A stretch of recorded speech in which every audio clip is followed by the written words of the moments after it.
Olá, pessoas! Após um episódio de dor e sofrimento da prova da PUC aqui do Rio Grande do Sul de verão 2020, segue então alguns comentários gerais sobre a prova e a resolução da prova. O que eu vou fazer é que eu vou deixar anotado na descrição do vídeo os tempos certinhos em que eu resolvi cada uma das questões, para quem quiser pular direto para alguma resolução, mas começando com os comentários gerais, eu não gostei, tá, gente? Achei essa prova bem ruim, tá?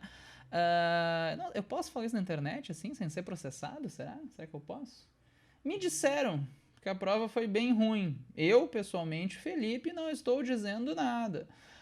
Mas assim, por que eu achei a prova ruim? Porque algumas questões, principalmente a questão dos copos e a questão do micro-ondas, cobram assuntos muito específicos, que são mais querendo cobrar se o aluno leu uma coisa específica na internet do que cobrar conhecimentos padrões que costumam ser trabalhados em sala de aula.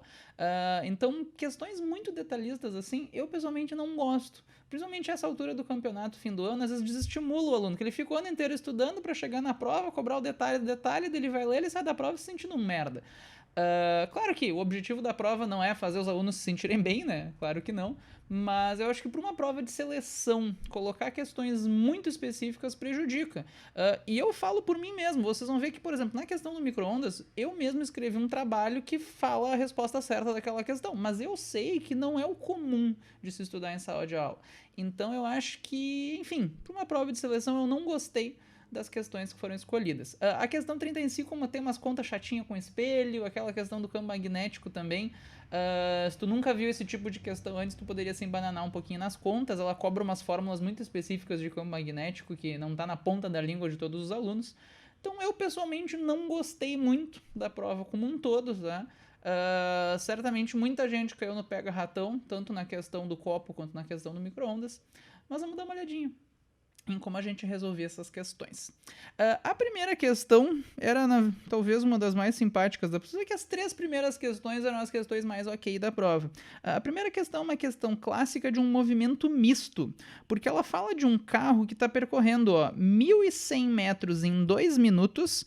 Então essa é a distância que ele percorreu e o tempo que ele levou em linha reta. Só que, na verdade, ele parte do repouso, então ele começou com uma velocidade zero e ele manteve a aceleração durante os primeiros 20 segundos. Então ele partiu do repouso e foi acelerando durante 20 segundos. Desse momento em diante, ele vai manter a sua velocidade. Então então ele atingiu a sua velocidade máxima, que ficou inalterada até o fim do percurso. Isso é um movimento misto. Tem um trecho onde ele acelera e outro trecho onde ele mantém a velocidade. E daí a questão quer saber que velocidade é essa que ele tem no fim do percurso. Normalmente, quando tem uma questão de movimento misto, no caso misturando MRU com MRUV, que a gente chama, né? O jeito mais fácil de trabalhar com esse tipo de questão normalmente é montar o gráfico. Olha só. Já que ele me deu informações sobre a velocidade, vamos visualizar aqui como é que seria um gráfico da velocidade do carrinho conforme o tempo passa. Inicialmente, então, velocidade em função do tempo. Então, de acordo com o enunciado, a velocidade começou em zero, dela aumenta até atingir um valor máximo durante os primeiros 20 segundos. Então, quando o tempo bate 20 segundos, a velocidade já atingiu um valor V, que eu não sei quanto que é. E daqui em diante, ele vai manter essa velocidade até terminar o tempo, que são os 120 segundos, né? Os 2 minutos que ele fala no enunciado.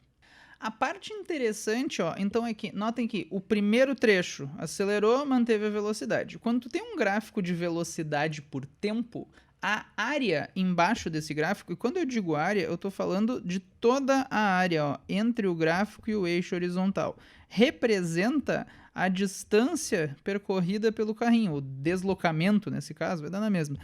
O que acontece é que a área dessa figura tem que me dar, então, os 1.100 metros, que é a distância que o carrinho percorreu. Daí, olha só, como é que tu calcula a área disso? Divide num triângulo e num retângulo, né? Qual que seria a área do triângulo? A área do triângulo é base vezes altura sobre 2. Eu vou até sumir com a minha cara feia aqui para não distrair vocês. Mas, qual que é a área desse retângulo aqui? A base, do 20 para o 120, a base é 100, a altura é V. Então, 100 vezes V. E isso tem que dar os 1.100 metros.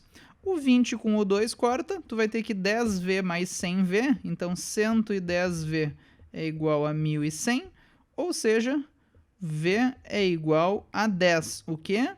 Metros por segundo, já que eu trabalhei com uma distância em metros e um tempo em segundos.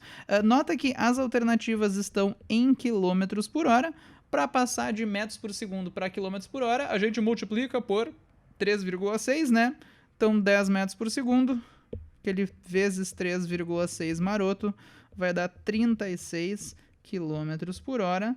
Letra C de Q. E vamos para a próxima questão.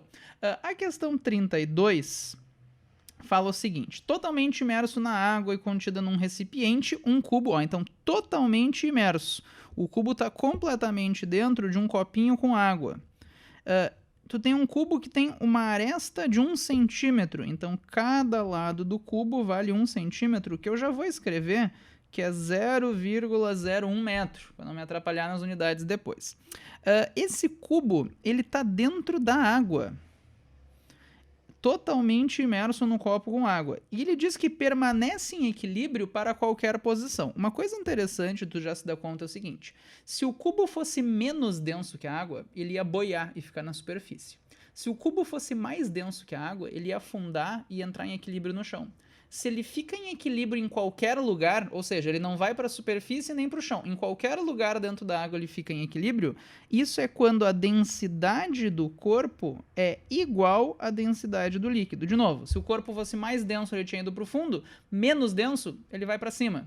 Se as densidades são iguais, é quando o corpo fica em equilíbrio em qualquer profundidade. Nesse caso, né, o que acontece é que existe um empuxo que o líquido faz no corpo para tentar segurar ele, e existe o peso, a gravidade puxa o objeto para baixo. Se ele está em equilíbrio, é porque o empuxo está cancelando o peso.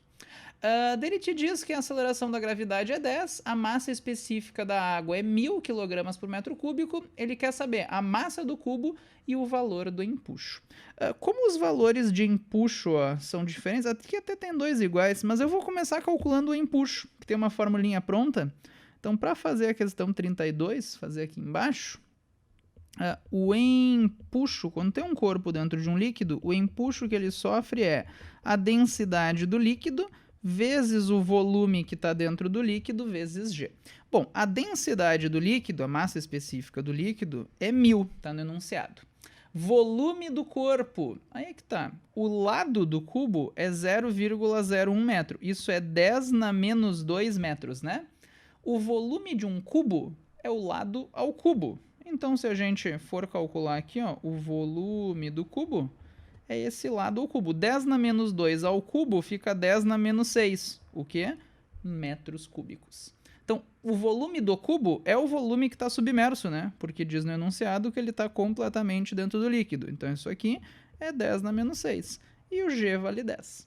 Repara que a densidade é 10 na 3. Isso aqui é 10 na menos 6. O G é 10. Ficou 10 na 4 com 10 na menos 6. Isso deu 10 na menos 2 newtons. Já descobriu o valor do empuxo. Sabendo o valor do empuxo, só sobra a letra C. Tu nem precisaria calcular a massa do objeto. Se tu quisesse calcular a massa do objeto, tu poderia usar o fato de que, como ele está em equilíbrio, o empuxo é igual ao peso. Tá, mas quanto que é o empuxo? O empuxo é 10 na menos 2. E o que é o peso? Peso é mg, massa vezes gravidade.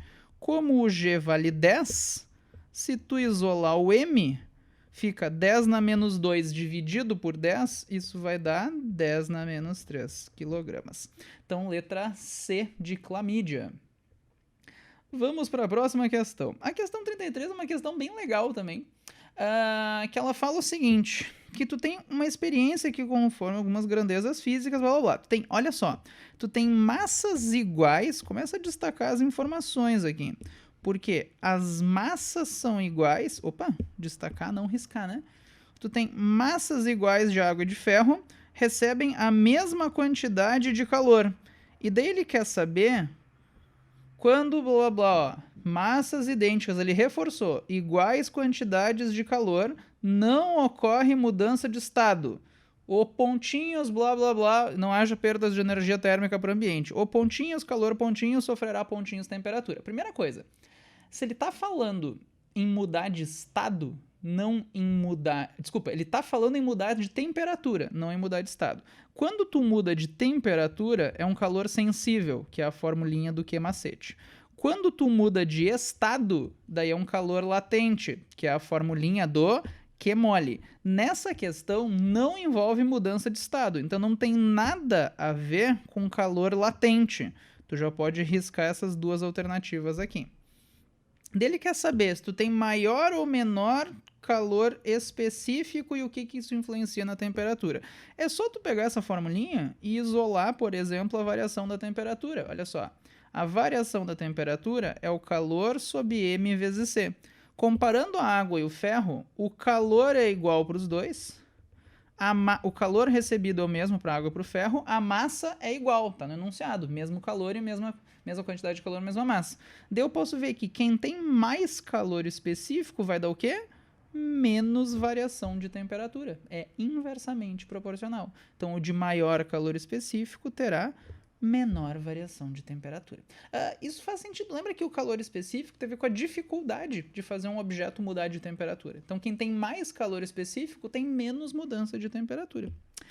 A questão 34, indo para a próxima, chega nas questões polêmicas da prova. Porque, olha só, a questão 34 fala o seguinte...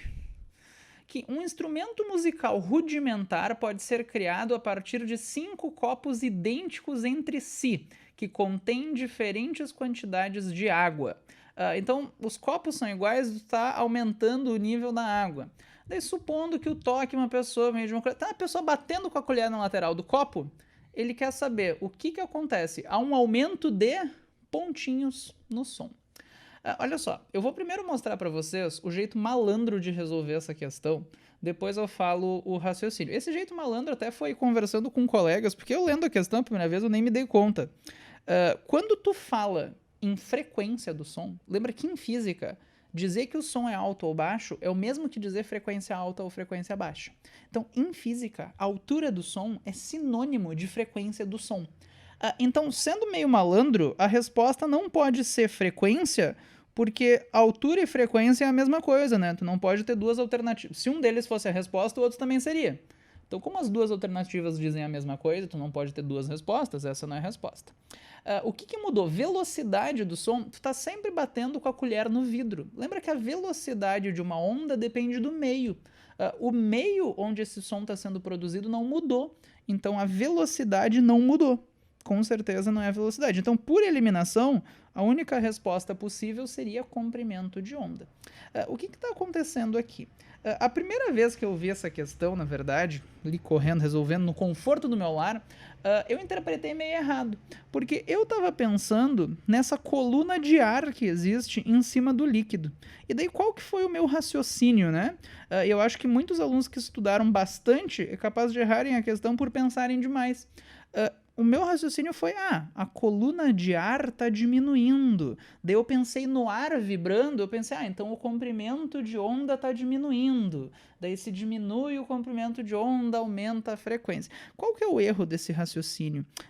Primeiro que o que eu estou fazendo com essa colher é bater no vidro. Vai ser a vibração do vidro que está servindo de fonte do som.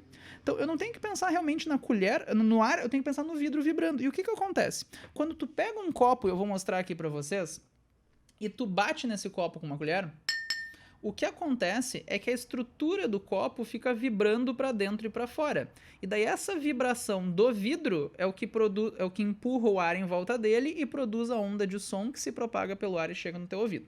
Conforme tu coloca água dentro do vidro, o que acontece é que quando tu coloca mais água aqui dentro, ela dificulta esse movimento do vidro. A água, de certa forma, meio que aumenta a inércia do vidro, ela dificulta a vibração dele. Se tiver água aqui dentro, é mais difícil para o vidro se mexer do que com ar aqui dentro. Então, quando o copo está cheio de água, isso reduz a vibração. A vibração do vidro fica mais lenta. Se a vibração do vidro fica mais lenta, isso quer dizer que ele vibra com menos frequência, ele vibra menos vezes por segundo. E daí, se tu parar para pensar, Lembra que o som está se propagando pelo ar. O vidro vibra e produz uma onda de som em volta dele que se propaga pelo ar. V é igual a lambda vezes F. O vidro é a fonte do som. O meio do som o meio pelo qual o som se propaga até chegar no teu ouvido é sempre o ar. Então a velocidade do som no ar não mudou, porque não mudou o meio. Mas quando o copo está mais cheio, a frequência da fonte diminuiu. Para dar a mesma velocidade, se tem menos frequência, tem que ter o quê? Mais comprimento de onda para compensar. Então, no primeiro caso, o vidro vibra com bastante frequência e daí ele produz uma onda de pequeno comprimento de onda. Isso é um som agudo, alta frequência. Se tu bater no vidro no último caso, o vidro vibra com menos frequência. Daí ele produz uma onda de maior comprimento de onda, que é o som que se propaga pelo ar. Então, e menos frequência é um som mais grave. E vocês não precisam acreditar em mim. Infelizmente, eu tenho que mostrar isso pra vocês. Eu não tenho 5 copos iguais aqui em casa, mas eu tenho um copo e água. Eu vou enchendo ele de água e mostrar o que acontece com o som. Também é super emocionante que a única jarra que eu tenho tá na geladeira com suco, então eu peguei o meu liquidificador aqui como jarra de água. Isso aqui é vídeo raiz, gente. Então olha só, deixa eu inclusive tentar mudar a câmera aqui. Olha só, profissional. Isso é uma webcam, a qualidade não é das melhores, mas acho que vocês vão conseguir ver. Então, vamos fazer o seguinte, deixa eu bater primeiro no copo com ele vazio.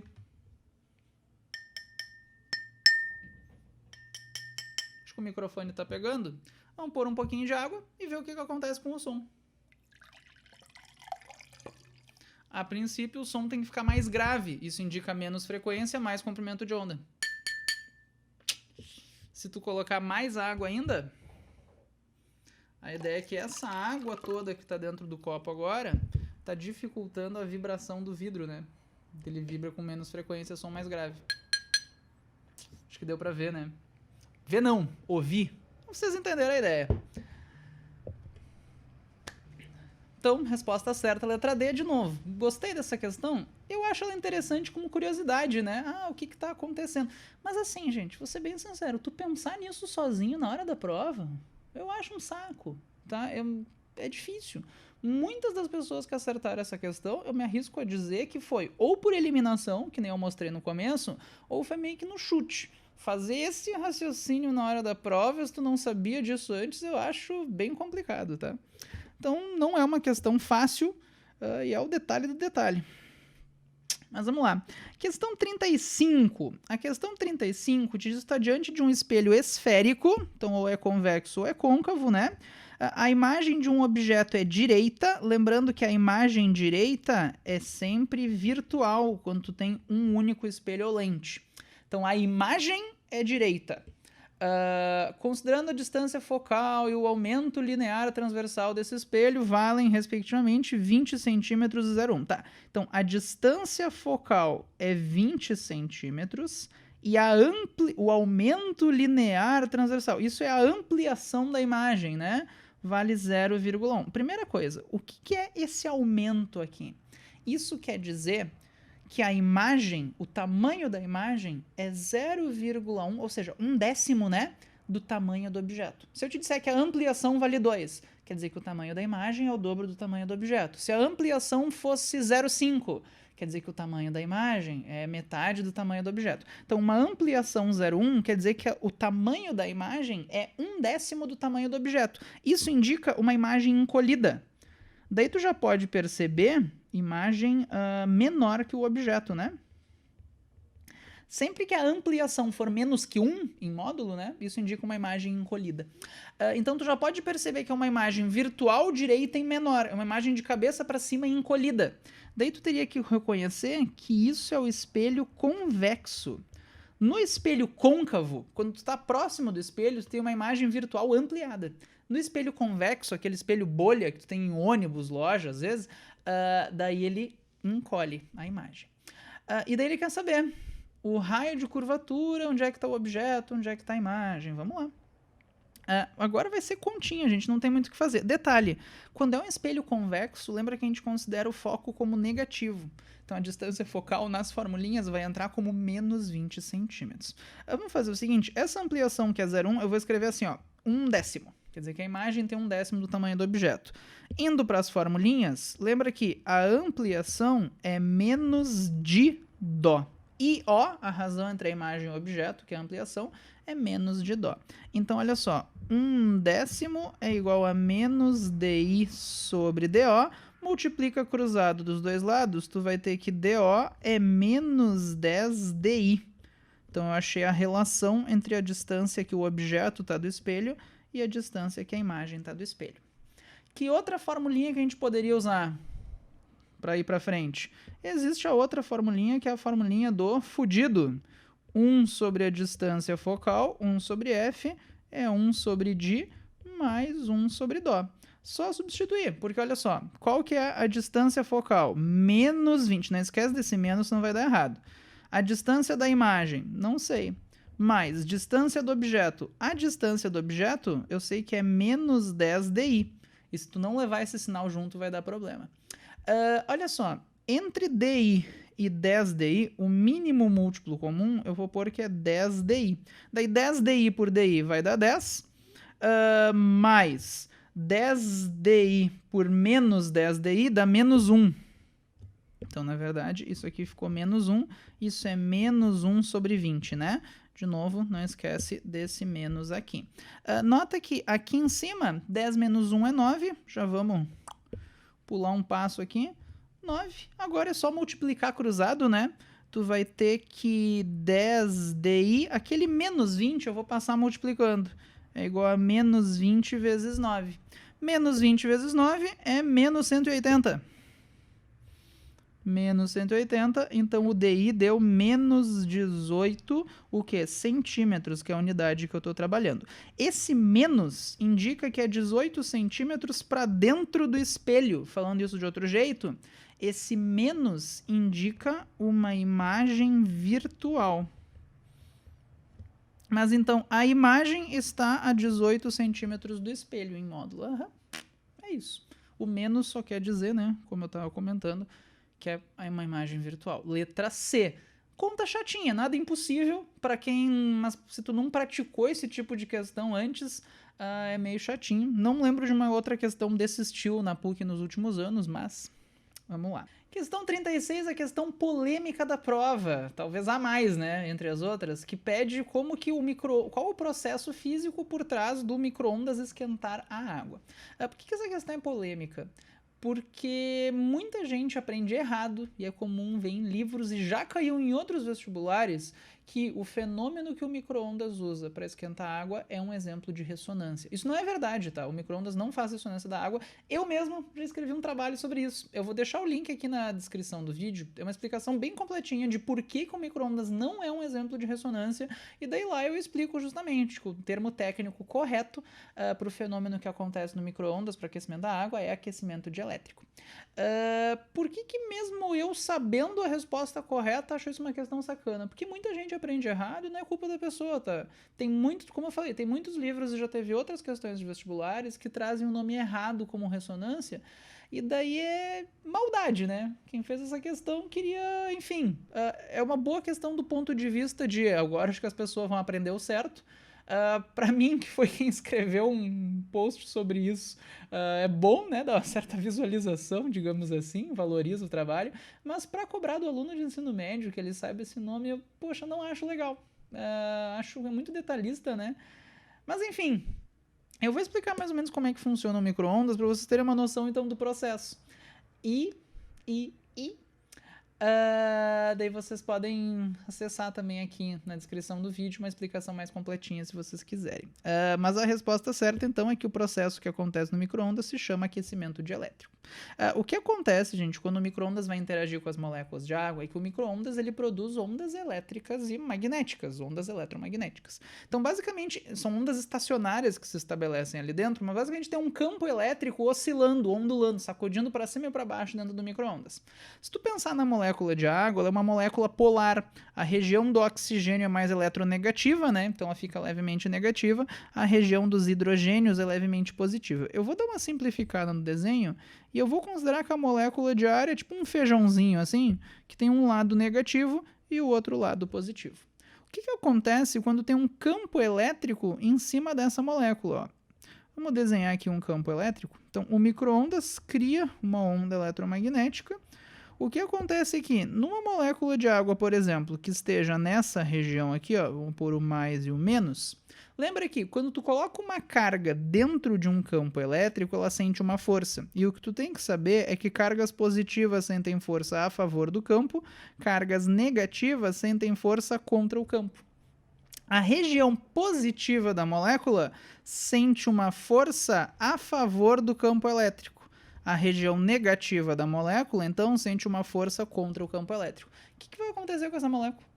Como o campo empurra um lado para cima e outro lado para baixo, a tendência é ela girar. Se tu pega uma coisa e um lado tu ergue, outro lado tu abaixa, tu está produzindo uma rotação dessa molécula. Então, o que o micro-ondas faz, na verdade, é que ele faz as moléculas de água girarem. E dentro do micro-ondas, na verdade, esse campo ele não está parado. Ele oscila para cima e para baixo. Então, o campo elétrico que está para cima, depois ele vai inverter o sentido e ele vai virar um campo elétrico que está para baixo. O campo elétrico está ondulando, ele sobe e desce em cada região dentro do micro-ondas. Se tu pegar a mesma molécula e agora ela estiver dentro de um campo que está para baixo, o que vai acontecer é que as forças... Ela deu uma giradinha, né? O campo inverteu o sentido, as forças ficam ao contrário. Ó. Positiva a favor do campo, negativa contra. Agora a tendência da molécula é girar nesse sentido. Então essa oscilação do campo elétrico dentro do micro-ondas faz as moléculas de água girarem. Elas estão ganhando energia dessa onda eletromagnética começando a girar. Tá, mas e como é que o resto do alimento esquenta? Porque as moléculas de água dentro do alimento, elas começam a girar e elas raspam nas moléculas vizinhas. Ao raspar nas moléculas vizinhas, nos outros componentes do alimento, os carboidratos, sei lá, quando elas raspam por atrito mesmo, elas passam um pouquinho de energia para as moléculas vizinhas e daí as moléculas vizinhas ficam mais agitadas. E daí mais agitação quer dizer maior temperatura. E daí essas moléculas mais agitadas batem nas moléculas do lado, passando um pouquinho de energia, assim vai. Então as moléculas de água são colocadas em rotação pelo micro-ondas e é o raspar das moléculas de água nas moléculas vizinhas que aquece o restante do alimento. Esse fenômeno se chama aquecimento dielétrico. Dielétrico é sinônimo de isolante. É porque, de certa forma, foi a água que é uma substância, né, dielétrico. A água pura é uma substância dielétrica, né, isolante, ela que proporcionou esse aquecimento. Mas enfim, tu teria que saber o nome, que o micro-ondas faz as moléculas de água girarem, isso não é a mesma coisa que ressonância, e elas raspando nas moléculas vizinhas transmitem energia para elas e daí esquenta o resto do alimento. O nome desse fenômeno é aquecimento dielétrico, teria que saber esse nome. Ou pelo menos saber que não é ressonância, que daí por eliminação, efeito Doppler e difração não faz sentido. Efeito Doppler tem a ver com fonte em movimento, a menos que a micro-onda saia correndo, não é efeito Doppler. Difração é uma onda contornando alguma coisa, não sendo absorvida por ela. Daí se tu soubesse que o micro-ondas na verdade não é ressonância, que isso é um exemplo falso, sobrava só a letra A, nem precisava realmente saber o nome desse fenômeno. Mas se tu quiser saber mais detalhes, então vou deixar na descrição do vídeo o post que eu fiz a respeito, mais de um ano atrás, para quem quiser ver uma explicação completinha. De novo, é uma questão interessante do ponto de vista de aprendizado, mas para pôr na prova eu acho muito específica. Até que ponto vale a pena cobrar de um aluno de ensino médio que ele saiba isso? Não cabe a mim decidir, né? Mas eu acho meio sacana. Questão 37. Mas é legal que pelo menos agora as pessoas vão saber o nome certo, né? Mas eu entendo quem saiu da prova e ficou indignado. Não é tua culpa se tu não sabia isso, provavelmente. É só isso que eu queria dizer. Questão 37. Essa questão também eu pessoalmente fiquei feliz porque, deixa eu mostrar para vocês, quem foi meu aluno esse ano, quem teve magnetismo comigo esse ano, tinha uma questão na minha lista de magnetismo que era quase igual a essa. Na lista de fontes de campo magnético, na verdade era igual, tá? Só não é o mesmo enunciado. Essa figurinha aqui eu fiz no Paint, mas vocês podem ver que é exatamente o mesmo estilo de figura, a mesma pergunta. Essa questão eu tirei de algum livro de ensino superior, na verdade, mas é praticamente a mesma. As alternativas são praticamente iguais, tá? É a mesma questão. Se algum dos meus alunos tinha feito essa questão na listinha, não teve uma surpresa. Mas o chato dessa questão é que tu tem que saber aquelas formulinhas de campo magnético do fio e da espira. Porque olha só, o que está acontecendo aqui? Deixa eu até sumir com o meu momento propaganda de mim mesmo aqui, sumir com isso. figura apresenta um fio retilíneo muito longo que tangencia uma espira de raio R. Então aqui eu tenho um fio percorrido por uma corrente que ele chamou de corrente 1. Vamos fazer em vermelho. Lembra que todo fio produz um campo magnético. Então esse fio aqui está produzindo um campo magnético em volta dele. Inclusive o campo magnético desse fio atravessa também essa espira. E nessa espira, no fiozinho enrolado, eu tenho uma segunda corrente elétrica, que ele chamou de corrente elétrica 2. Deixa eu fazer em azul. A corrente elétrica 2, a corrente da espira, também cria o seu campo magnético. Mas ele está me dizendo, olha só, que o campo magnético resultante, ele ainda especificou que é o resultante, no centro da espira é nulo. O que isso dá a entender? Toda corrente produz um campo magnético. A corrente em vermelho está produzindo o seu campo magnético vermelho. A corrente em azul está produzindo o campo magnético em azul. Se ele te diz que aqui no meio o campo magnético está dando 0, quer dizer que o campo magnético que vem do fio vermelho está cancelando o campo magnético que vem da corrente que eu fiz em azul. O campo magnético do fio cancela o campo magnético da espira. Para um campo cancelar o outro, eles precisam ter o mesmo valor. Então, o campo magnético feito pelo fio tem que ter o mesmo valor que o campo magnético feito pela espira. Daí tu tinha que saber que para calcular o campo magnético feito por um fio reto, a formulinha é μ0i, vou sumir com a minha cara feia, sobre 2π distância do fio até o ponto que eu estou falando. Nota que o ponto que eu estou falando é o centro da espira. A distância do fio até o centro da espira é justamente o raio dela. Então, eu já vou pôr aqui na formulinha que a distância que me interessa é o raio. Isso tem que ser igual ao campo que a corrente da espira produz no centro. E quando tu quer saber o campo que uma espira produz no seu centro, a formulinha é um pouquinho diferente. Ela é simplesmente μ0i sobre 2r. Então, deixa eu anotar aqui do lado, né? Quando tu tem um fio, só um fio, e o ideal seria que fosse um fio infinito, tá? Mas tu tem um fio retilíneo e tu quer saber o campo magnético que esse fio produz a uma certa distância dele, a formulinha é μ0, que é uma constante, e corrente que passa no fio, 2πd. Agora, se tu tem um fio enrolado, que é uma espira, ficou uma merda essa espira, percorrida por corrente, essa espira também produz no seu centro um campo magnético. E se eu quiser saber o campo magnético no centro de uma espira, a formulinha é μ0i sobre 2r. O que acontece nessa questão é que o campo que vem do fio está cancelando o campo da espira. Então, para eles se cancelarem, eles têm que ter o mesmo valor. Se tu quisesse dar o trabalho de fazer o desenho do campo, usando a regra da mão direita, nem vou fazer aqui para não confundir, tu vai ver que os vetores têm sentidos opostos, por isso que eles se cancelam. Mas agora, vira uma questão de isolar o que a questão quer saber, porque olha só, isso aqui é a corrente 1, que é a corrente do fio, isso é a corrente 2, que é a corrente da espira. O μ0 está dos dois lados, vai cortar, 2 está dos dois lados, vai cortar, o raio está dos dois lados, vai cortar, sobrou I1, I2 e o π. Passa o I2 dividindo e o π multiplicando, tu vai ver que I1 dividido por I2, quando tu passa o π multiplicando, vai dar π. Letra B de bunda. A dificuldade dessa questão é provavelmente saber, principalmente saber essas duas formulinhas de cor, né? Que é um saco, mas faz parte do jogo, tá no programa, não tenho que criticar. Eu acho que tem coisas melhores para perguntar, mas faz parte.